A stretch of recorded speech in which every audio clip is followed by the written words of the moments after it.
Since the dawn of civilization, the powerful have conspired to twist the course of history to suit their own designs. Like puppeteers, a few shadowy figures could still be pulling the strings of destiny for billions. Those who cry conspiracy are usually mocked at, for sometimes the truth is so obvious it goes unnoticed. Are those merely paranoid fantasies cooked up to feed the appetite of paperback readers and web surfers, but which bear no relation to reality? Or are we living out some perfectly executed plan? Wars, revolutions, social movements, terrorist attacks. Everything is given an official explanation. But perhaps nothing is what it seems to be. Let's dare to unveil the incredible world of secret societies. United States of America, the most powerful nation of all time. A good friend to have, a terrible enemy to confront. But the world champions of democracy may be hiding a dirty little secret, because they may well be the first ever Masonic country. A nation built on secret alliances, yet still their very own citizens remain unaware. As does the entire world.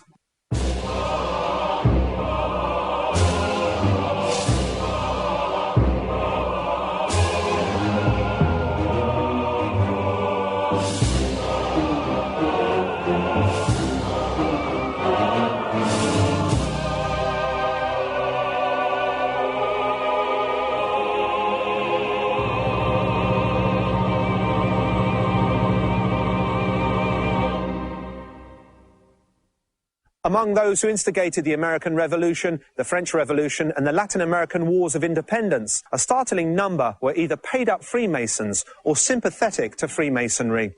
But particularly in the case of the United States, the Masonic influence didn't stop once independence had been achieved.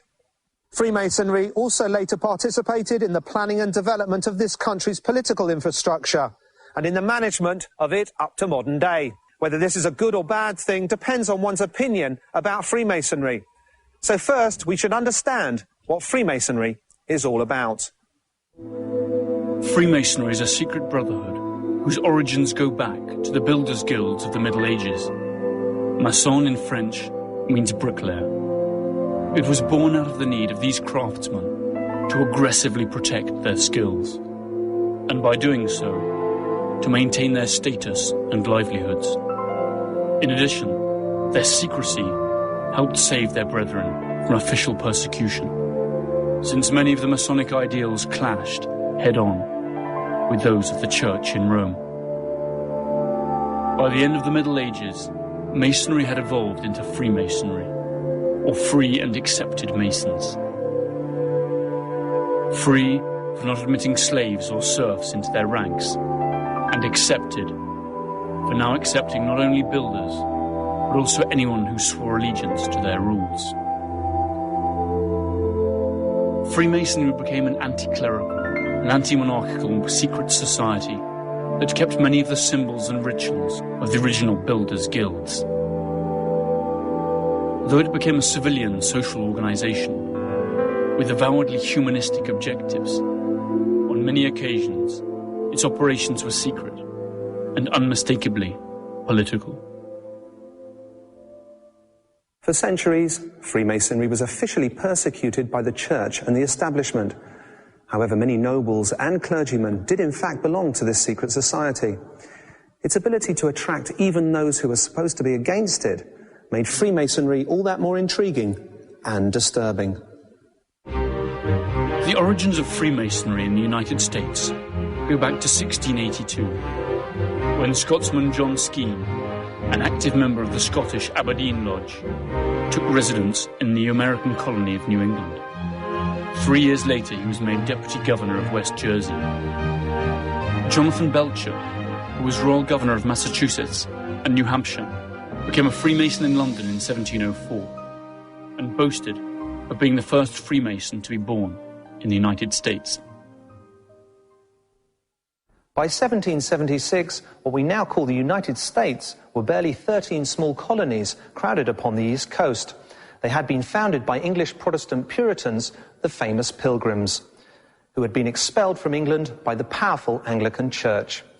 The rest of the country was a rich and vast terrain inhabited exclusively by native tribes, an unexplored land that was more often than not conquered at gunpoint. This was an era where men worked, fought, and dreamed, while God watched them from the pulpit, or so they believed. In that rugged landscape, within a social structure dominated by the Puritans, the first Freemasons began to disseminate the revolutionary ideas they had brought from Europe. Ideas of religious freedom, independence, science, rationalism, and humanism. The emerging American Freemasons were strongly influenced by the Rosicrucians, another secret society that was created in Germany in the early 15th century for the study of the hidden arts.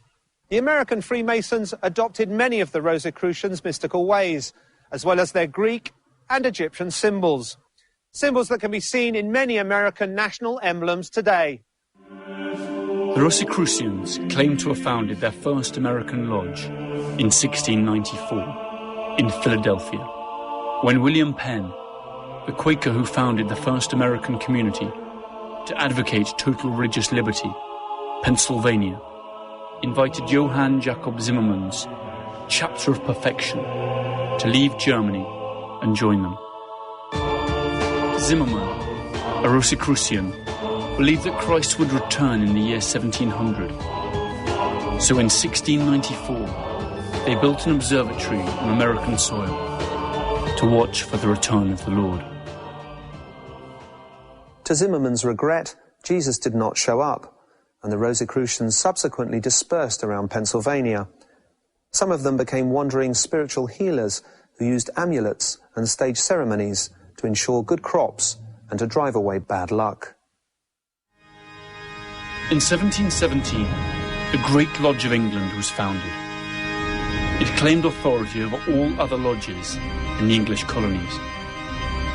But the American lodges rejected the right of the Great Lodge to exert control over them, and they did not recognize its authority. The Great Lodge of England countered this by encouraging the creation of several other faithful lodges in the colonies. It's important to point out that the uprising of the American Masonic lodges against the English ones predates the American Revolution by many years. Therefore, whether this was planned or not, they became the very first bearers of revolutionary thought. As they grew in number, the vision of independence spread across the whole country. In 1776, the United States declared their independence, and soon after, their constitution was adopted.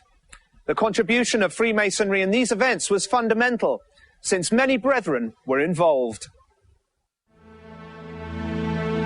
In 1732, Benjamin Franklin was initiated into the Turn Tavern Lodge in Philadelphia. That same year, James Oglethorpe, founder of the Savannah Colony, which would later become the state of Georgia, created the Solomon Lodge.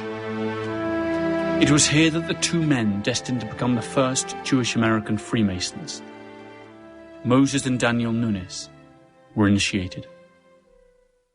Regardless of their origin, these English and native lodges spread like wildfire throughout the country, fueled by the prestige that came with being a member of them. In 1740, most respectable men in the New England colonies either were or wanted to become Freemasons.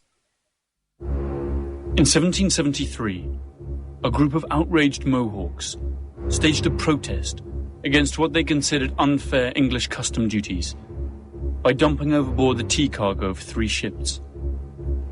It was the famous Boston Tea Party. Today it is suspected that many of those supposed Mohawks were in fact disguised Freemasons who belonged to the St. Andrew's Lodge of Boston, a lodge that curiously did not convene that night. The church was particularly infuriated by the fact that many Freemasons supported deism, a Christian philosophy that believes in a personal God and upholds a purely rational interpretation of Scripture, discrediting revelation. According to deistic principles, the Bible holds many truths and wisdom, but it is not inspired by God. Deists also deny that Jesus is the Son of God and claim that faith is no substitute for observable facts. They do not believe in prophets or miracles. God can only be known through experience and knowledge. For the Church of England, as well as for the Puritans, deism was clearly a heresy that had to be wiped out. The persecution of heretic Freemasons was relentless, but nothing could stop them.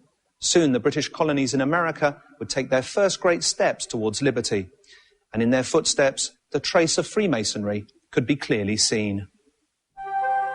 Freemason and revolutionary ideas blended well. Masonic principles chimed with the American culture of the era, steeped as it was in notions of fraternity, liberty, and equality. Pennsylvania was a particularly fertile breeding ground for Freemasonry, since its inhabitants considered it to be the promised land of those who had suffered persecution in Europe. Here, Freemason symbols even appeared on crockery and home furniture. Although Freemasons were in favour of equality, slavery was still in existence in the United States, and they did not accept black people. So those freed slaves began to found their own lodges. Such was the case of the Prince Hall Lodge. In 1775, while still under British rule, the most worshipful Prince Hall Grand Lodge was created in Boston as a segregated chapter for free blacks, named after an emancipated slave, Prince Hall. During the War of Independence, many of these black Freemasons, including Prince Hall, joined the revolutionary forces and fought with the Continental Army against the British. Today, the Prince Hall fraternity has over 4,500 lodges worldwide, with a membership of over 300,000 Freemasons. In 1776, the United States of America declared their independence, and soon after, their constitution was adopted. The contribution of Freemasonry in these events was fundamental, since many brethren were involved. But it didn't end there. Freemasonry's involvement went a lot deeper, and it was at the foundation of the whole governmental system. So one wonders, what previous oaths had the Freemason founding fathers taken before placing their right hand on the new constitution? And how much of what has been built since was done to protect the interest of the Freemasons? 16% of the signatories of the Declaration of Independence were Freemasons. A quarter of the signatories of the Articles of Confederation were Freemasons. And a third of the signatories of the Constitution were Freemasons. By the time George Washington took the oath of office as first president of the USA, a third of the governors of the original colonies were Freemasons too. Freemason John A.C. Muhlenberg was the first Speaker of the House of Representatives. Freemasons John J. Blair and William Cushing were justices in the first Supreme Court. Close to 46% of the officers of the Continental Army, or Independence Army, were Freemasons, as were almost half of their 78 generals. Now, if we heed to the Freemasonry's ideals of liberty and fraternity and focus on its positive contributions, maybe it wouldn't matter if the United States is a Masonic country. However, we are speaking of a secret society that for centuries has practiced strange rituals and taken mysterious oaths, and whose practices have all taken place behind closed doors. So what if the most important democracy in the world really responded to the interests of small groups of people whose actual goals are kept secret from its own citizens? How much of the phrase "all men are equal under the law" remains true when we discover that the architects of this great democracy belong to societies whose members protect each other and won't even let their own women join? After the Declaration of Independence, American lodges declared their own independence and stopped concealing their existence. They began to open headquarters in public buildings for all to see. This increased their popularity. Masonic halls were often used for social and civil gatherings, since they were usually the best venues in town. In spite of their declared non-political affiliation, Masonic lodges indeed became active in politics, and often operated openly and side by side with the established political parties. Today we can see numerous traces that confirm the presence of Freemasonry in America. They are in plain view all around us, from the more conspicuous Masonic temples to the lesser-known symbols that are incorporated in its very own currency. And that is only the tip of the iceberg. What is actually below the surface? What is it that these symbols mean, that almost 300 million citizens swear by every day? What is the true ideology of the most powerful country in the world? And how does it affect their actions? And where will it lead them?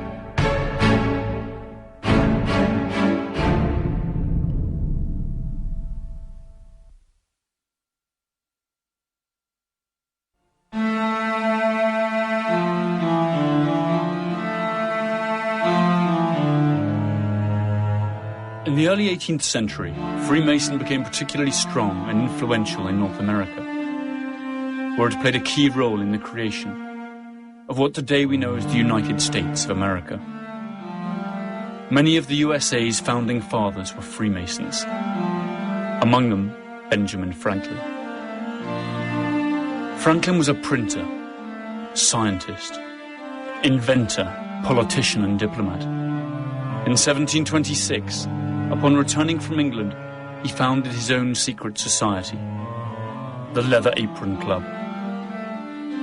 He was later initiated a Freeman in a Philadelphia lodge and published the first American book on Freemasonry in 1734, the year that he was named Provincial Grand Master of the Grand Lodge of Pennsylvania. In 1755, Franklin participated in the inauguration of the first Masonic Hall in Philadelphia. Without a doubt, Franklin was fully committed to the cause. But which cause was that? American? Masonic? Both, perhaps. Another famous American Freemason was George Washington, and a statue of him can still be seen today, posing as a Baphomet, a Masonic icon related to Lucifer. A mere coincidence, or does this have a more significant meaning? So what is the statue trying to tell us? The neoconservatives and ultra-religious groups in the USA today should perhaps ask themselves, what exactly are they celebrating on the 4th of July? George Washington was initiated in 1752, while still a youth in Fredericksburg, Virginia. The following year, he obtained the rank of Master Freemason. He took the oath of office as first President of the USA in the Federal Hall on Wall Street, using a Bible loaned by the neighboring St. John's No. 1 Lodge. Centuries later, another GW, George W. Bush, swore on the same Bible, though he does not admit to being a Freemason. In May 1791, George Washington announced the creation of the new country's capital city, which would rise on the banks of the Potomac River. A month later, a group of Freemasons gathered in the town of Alexandria for a ceremony in which they laid the foundation stone of a city that would soon be called Washington, D.C., and whose design would be influenced by Masonic symbolism. On September the 18th, 1793, George Washington, wearing the leather apron and ruff of a Grand Master, laid the foundation stone of the Capitol, a building that has all the hallmarks of Masonic architecture. The capital of the United States of America is perhaps the city with the most symbolism in the world. The design of its buildings, statues and monuments are true to the Freemason principles upon which the city was founded. The first blueprints of the Capitol were drawn up in August 1791 by French engineer Pierre-Charles L'Enfant. L'Enfant worked together with the American civil engineer and astronomer Andrew Ellicott, who charted the land in 1790 under the directions of Thomas Jefferson and George Washington. Except for Jefferson, they were all Freemasons. In L'Enfant's blueprints, the three most important buildings, the Capitol, the White House, and Washington's monument, the obelisk, form a right-angled triangle, where the hypotenuse is Pennsylvania Avenue, between the White House and the Capitol. The set square is the Masonic symbol, par excellence. It's worth asking why American symbols do not portray anything American. For example, the obelisk. Although it stands out in an unmistakable way, few question why this Egyptian symbol stands dominantly in the heart of the city rather than something a little more American. The answer is obelisks, like many other Egyptian constructions such as pyramids, are Hermetic symbols and therefore both Masonic and especially Rosicrucian. True to their origins as builders, Freemasons always gave fundamental importance to architectonic symbols. To this day, there are those who assert the intersection of Massachusetts Avenue, Rhode Island Avenue, Connecticut Avenue, Vermont Avenue, and K Street Northwest form a Pythagorean pentagram or five-point star, a design scheme which many evangelists and other conservative groups believe to be satanic. We can conclude that Washington, D.C. is, right from its foundational design, a symbolic evocation of Masonic principles. In the early 19th century, America was swarming with Masonic lodges, and their members were all important people in the community. Now, if the Brotherhood had done so much for the American Revolution, if their principles were so innocent, and they enjoyed widespread influence and social prestige, why did the lodges still remain so secretive? What did they have to hide, once free from the monarchy and the Church of England? Perhaps the many Freemasons that are studied in American history textbooks today could have provided us with the answers. In 1801, John Marshall, previously Grand Master of Virginia, was named Chief Justice of the Supreme Court. In 1804, Lewis and Clark, both Freemasons, left St. Louis to explore the Pacific coast, becoming the first pioneers, and in the process claiming land that belonged to Native Americans in the name of the United States, and presumably Freemasonry. Freemason Stephen Austin established the first Anglo-American colony in the Mexican state of Texas. Andrew Jackson was the first president of the USA to previously have been Grand Master of his own state. He was in office from 1829 to 1837. However, in this, its most active period, Freemasonry was infiltrated by a sect who had disturbing objectives, the Illuminati of Bavaria, who were, or still are, a mysterious organization who are capable of infiltrating one of the oldest brotherhoods in the world to manipulate it for their own needs.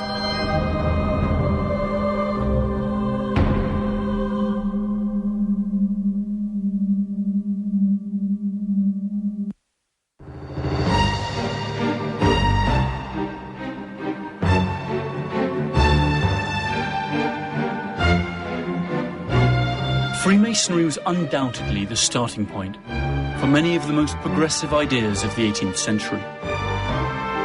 In the American continent, the old European Brotherhood found a fertile soil for its anti-monarchic and anti-clergy ideas to flourish. Freemasonry had a direct and profound influence on the independence movements of Argentina, Chile, Ecuador, Peru, Venezuela, Colombia, and of course, the United States of America. Up to this point, we can say that beyond the typical criticism, Freemasonry's role in American history was positive. In 1776, in Germany, the Order of Illuminati of Bavaria was founded. This was an organization created by a megalomaniac that very soon infiltrated almost all the European Freemasonry and perhaps the American lodges too. The Illuminati proposed putting an end to religion and all established government to create a new world order. When they were exposed, people began to panic, and the whole of Freemasonry was subject to suspicion. And from this, it would never fully recover. In 1776, just a few months before the American Declaration of Independence, the Order of the Illuminati was founded in Bavaria, in what is today part of Germany. Their founder and driving force was Adam Weishaupt, an eccentric idealist and a true megalomaniac, who, inspired by the ideas of Rousseau, went in a quest to satisfy his own vaulting ambitions. Just like the great philosopher, Weishaupt upheld that man should embrace his pure, natural state and govern himself. But unlike Rousseau, Weishaupt advocated the dissolution of the state, the abolition of private property, and the banning of all religions. He wants to recast all existing societies and cultures into a single, secular order, one that he himself would rule. Adam Weishaupt intended to be a true world dictator. The Order of the Illuminati spread throughout Europe and grew strong among Freemasons and the nobility, until they were eventually discovered and their ambitions thwarted, or so it was believed at the time. However, it is suspected that years later, the French Revolution and its subsequent phase of terror were carefully staged and managed by the Illuminati. In 1798, their presence was reported in America, causing the infamous New England Illuminati panic.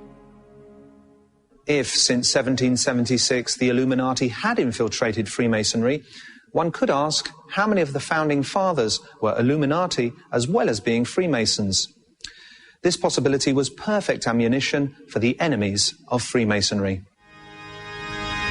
With the Declaration of Independence, the United States established freedom of worship.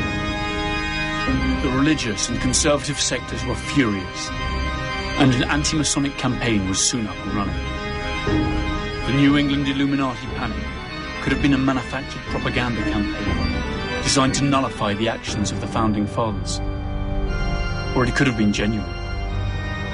The fact remains that John Adams, the second President of the United States, designated May the 9th as a day of fasting and worship to implore the heavens' mercy and blessing for the imperiled nation.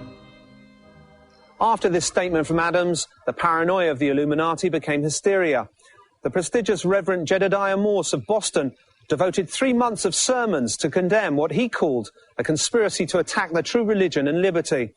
He held the Illuminati responsible of attempting to destroy the system, unleash chaos, and take control of the world.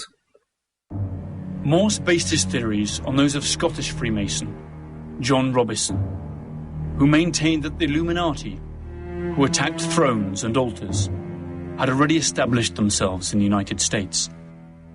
Morse's sermons, along with the wide circulation of Robison's books and those of Abbot Augustin Barruel, stoked the hysteria and provoked sensationalist newspaper stories. In the end, no hard evidence of an Illuminati conspiracy could ever be found. However, there is one curious fact. Thomas Jefferson himself, one of the founding fathers of the new nation, defended the Illuminati in writing. From that moment on, he would be accused himself of being one of the infiltrators in America.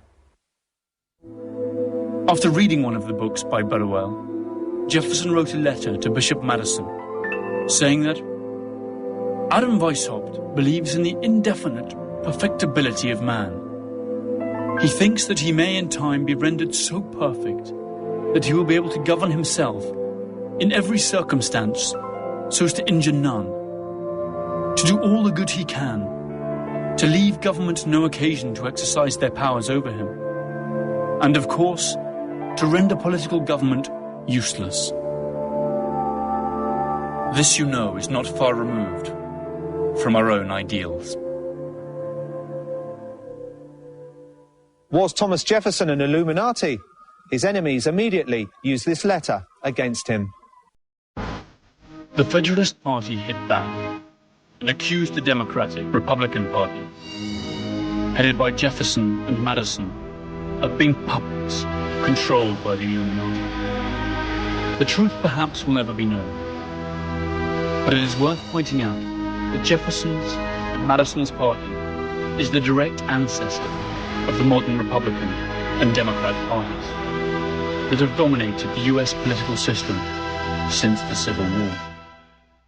The design of the Great Seal of the USA itself is covered with Masonic symbols. Some even dare say Illuminati symbols. And this seal is printed, of all places, on the dollar bill, the very currency that rules the world. The Great Seal of the US was created in 1782, and due to its Masonic symbolism, it has been accused of being both Illuminati and Satanist by various conservative and religious groups. One side shows the American bald eagle. The original design had a phoenix, another Masonic symbol. Above the eagle can be seen 13 stars inside a circular design, representing a new constellation. The stars are five-pointed, or pentagrams, a Masonic and Hermetic symbol. It is often linked to satanic worship. The layout of the pentagrams forms a hexagram, or Star of David, another Kabbalistic and Hermetic symbol. On the right claw, 13 arrows. On the left, an olive branch with 13 leaves. Across the breast of the eagle, a shield with 13 stripes. Why 13? Maybe because this was the number of the original American colonies. Or maybe because this is the number of Illuminati degrees. But the most curious details are on the reverse side of the seal, where there is a truncated pyramid with 13 steps. The capstone bears the symbol of the great architect of the universe, the all-seeing eye. Underneath the pyramid reads Novus Ordo Seclorum, or New Secular Order, strikingly similar to the Illuminati's manifesto for a new world order. It is also possible to draw a pentagram whose vertices rest on letters M, A, S, O, N, and the all-seeing eye. These letters spell both Mason as well as AONSM, that could stand for Ancient Order, Noble Mystic Shrine, an order appendant to Freemasonry. The pyramid itself is a typical Masonic symbol. The year 1776, in Roman numerals, corresponds to that of the Declaration of Independence, but also to the year in which the Order of the Illuminati was founded. E pluribus unum means from all one, a phrase that has been associated with the Illuminati plans of world domination under a single government. What part of this is mere chance? How much just fantasy? And what is actually true? Who can say? Though we cannot forget that most of these accusations came from the ultra-conservative sectors, similar to those that still prevail in the United States today. People who are oversensitive, phobic and paranoid, and fans of the traditional sport of witch hunting. The panic generated by Morse's sermons finally dissipated, but less than 3 decades later, a massive anti-Masonic paranoia was unleashed, and this time its members would be pursued relentlessly.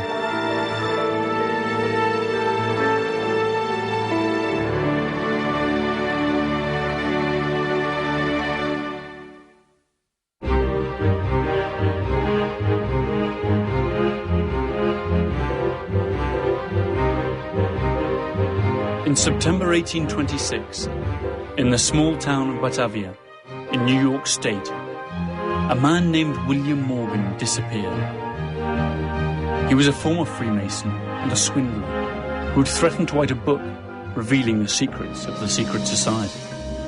Up until then, many anti-Masonic books had been published, but all of them had been written by outsiders. Morgan's book promised to be the first one written by an insider, and one which would reveal some of their deepest secrets.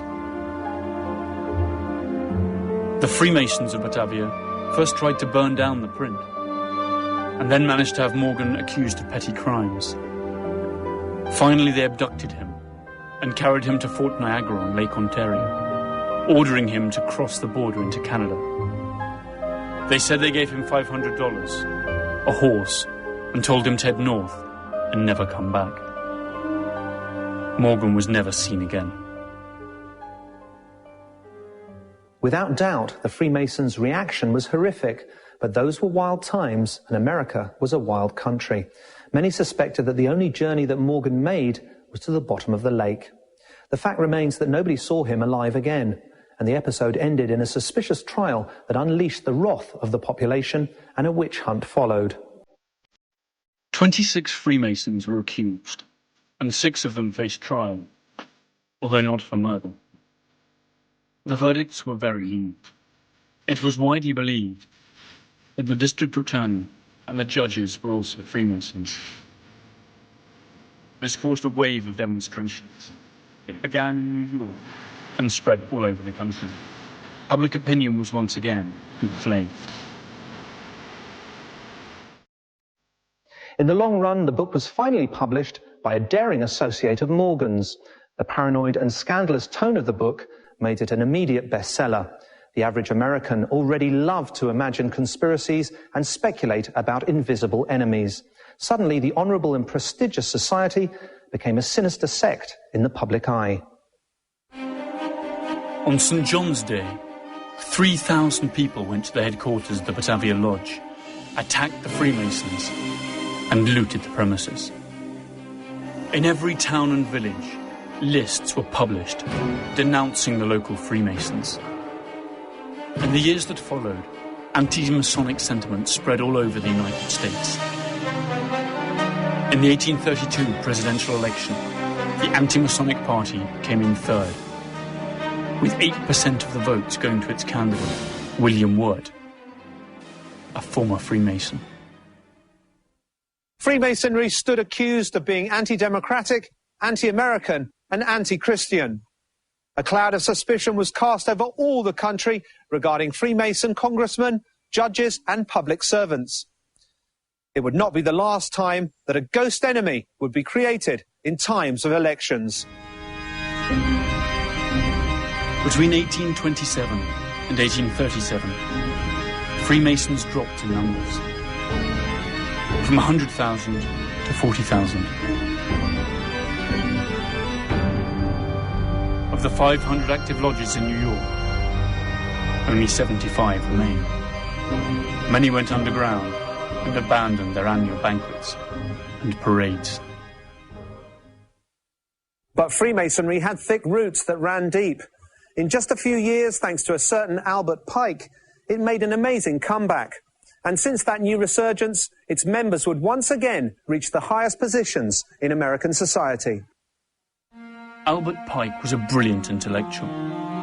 In 1850, he was initiated into the Western Star Lodge, number 2 of Little Rock, Arkansas, and went on to accumulate more than 130 Masonic degrees. It has been said that Pike was an Illuminati, and also one of the founders of the Ku Klux Klan, though there is little evidence to support either of these claims. It is also said that together with Giuseppe Mazzini, a great Italian Freemason leader, he had planned 3 world wars, at the end of which the Illuminati would take over world power. This assertion is also unproven, but quite popular on websites and books. Pike brought about a Masonic resurgence through many union-like fraternities and other forms of Masonic social organizations, such as mutual benefit funds. These became prosperous business ventures, quite popular with the American middle class, and made Freemasonry popular once again.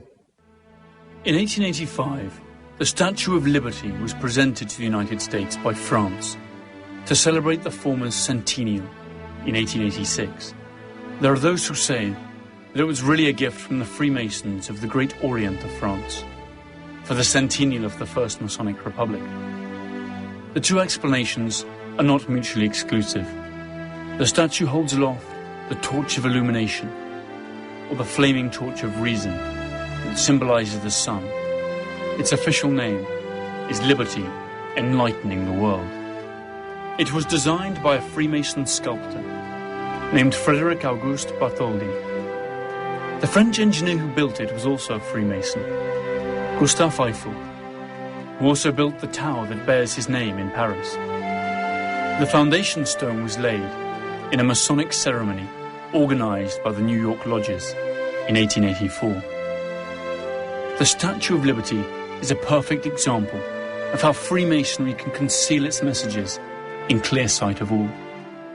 For more than a century, hundreds of thousands of immigrants from all over the world and hundreds of millions of tourists have greeted and admired, without knowing it, a Masonic symbol of illumination.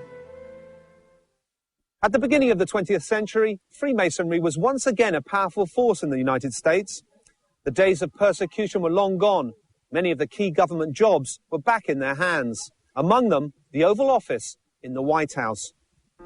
Theodore Roosevelt, president from 1901 to 1909, was master of the Lodge Mighting Cock, number 806 of Oyster Bay, New York.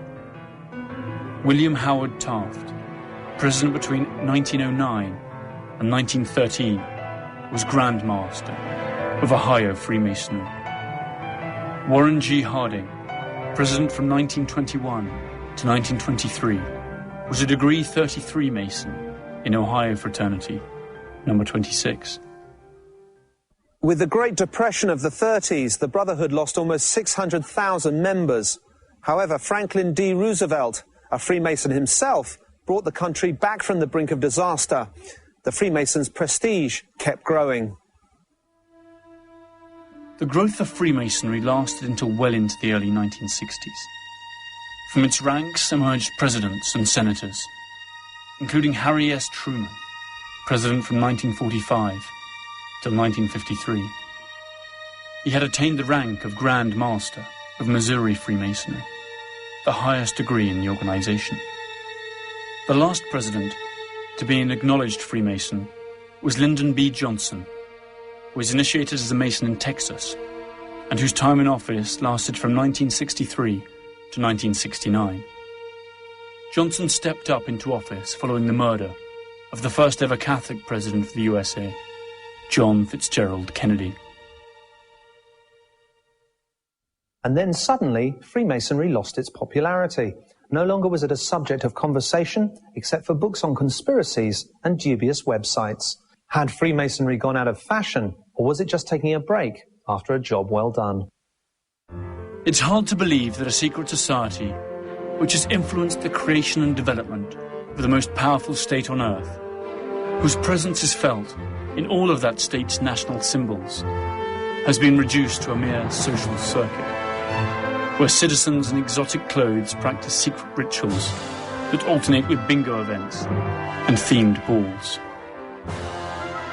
Today, fundamentalist groups, such as televangelists, ultra-conservative Christians, and elected but totalitarian leaders seem to flourish as they once did in the Middle Ages. It stands to reason that their historic archenemy, Freemasonry, would not yield ground that easily.